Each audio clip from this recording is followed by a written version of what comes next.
liberal with a microphone, and that makes him dangerous. It's Mike Malloy. 21 past the hour. Derek in Terre Haute writes regarding Wayne LaPierre. Wayne is doing a Lady Macbeth. There's so much blood on his hands from all these school massacres and such that insanity by guilt is finally driving him stark raving mad. You know, there's probably a lot of truth to that, Derek. It probably is.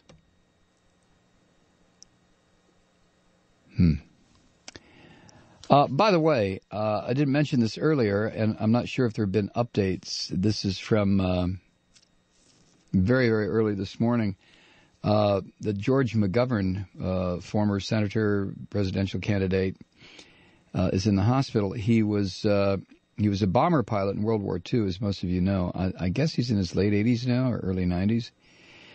And Coweye John has sent this to me. He said, funny how often the most liberal politicians were the ones who actually won the Great War.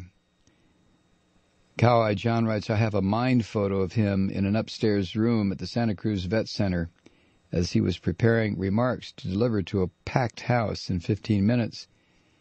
Funny how such small stuff sticks and means so much. Coweye John, yeah. Okay, where are we? We're here. Ken is in Iowa, a trucker listening on XM. Hey, Ken. Hey, Mike. How you doing? I'm all right. How you doing? I'm all right.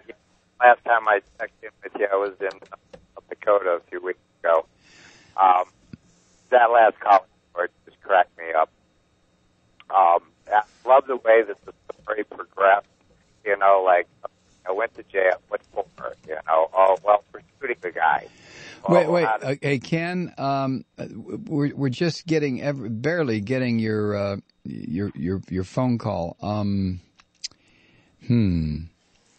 It's a bad connection. I'll try later, Mike. Okay, if you would. Thanks, Ken. I appreciate it because we'd love to hear what you've got to say, but you know, when it comes in herky jerky like that, nobody can hear what you're saying. And yeah, try again.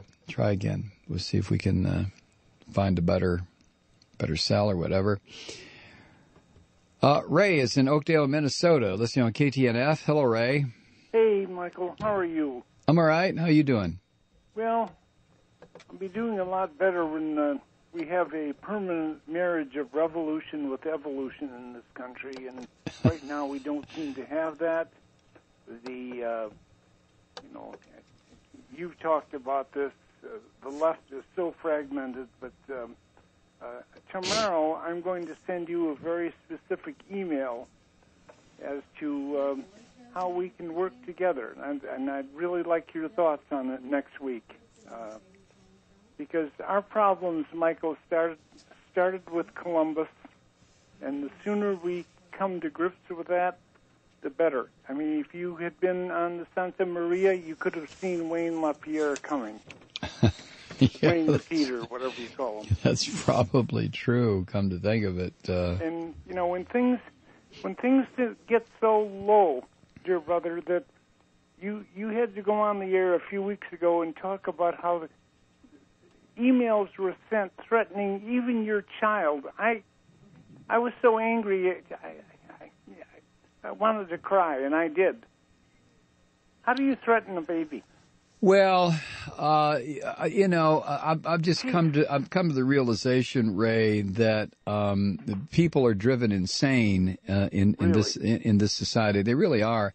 Yep. The people who make those kinds of threats against me or Molly or what have you, those are empty, hollow threats coming from the mind of somebody who is just so pushed. They don't really have a life. There's nothing to look forward to. Yeah. They're the type that live lives of quiet desperation. They hear somebody on the radio, and it just drives them insane.